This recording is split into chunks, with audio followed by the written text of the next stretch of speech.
నిర్గమకాండము 33 అధ్యాయము 15, 16 వచనాలు చూసినప్పుడు, మోషే నీ సన్నిధి రాని ఎడ్ల ఇక్కడ నుండి మమ్మల్ని తోడుకొని పోకుము.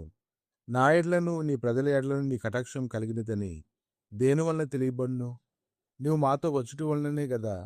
అట్లు మేము అనగా నేనును నీ ప్రజలను భూమి మీద నున్న సమస్త ప్రజల్లో నుండి ప్రత్యేకింపబడుతుమని ఆయనతో చెప్పాను. మోషే అయితే తన సొంత జ్ఞానంతో నడిపించాలి అతను కోరుకోవడం లేదు. తానైతే వినే స్థితిలో ఉన్నానని దేవుని దగ్గర అతను వ్యక్తపరుస్తూ ఉన్నాడు. ఇంకా తన సొంత జ్ఞానాన్ని ఉపయోగించడం అతనికి అంతమాత్రం ఇష్టం లేదు. అప్పుడు ప్రభు అయితే అతనితో చెప్పారు, ఖచ్చితంగా నా సన్నిధి నీతో వస్తుందని ఆయన ప్రకటించారు. ఈరోజు నువ్వు ఎవరివైనప్పటికీ కూడా ఆయన నువ్వు ఆహ్వానించాలి. నీ సొంత జ్ఞానంతో ఏది చేసినా దాంట్లో విజయం లేదని నువ్వు తెలుసుకోగలగాలి.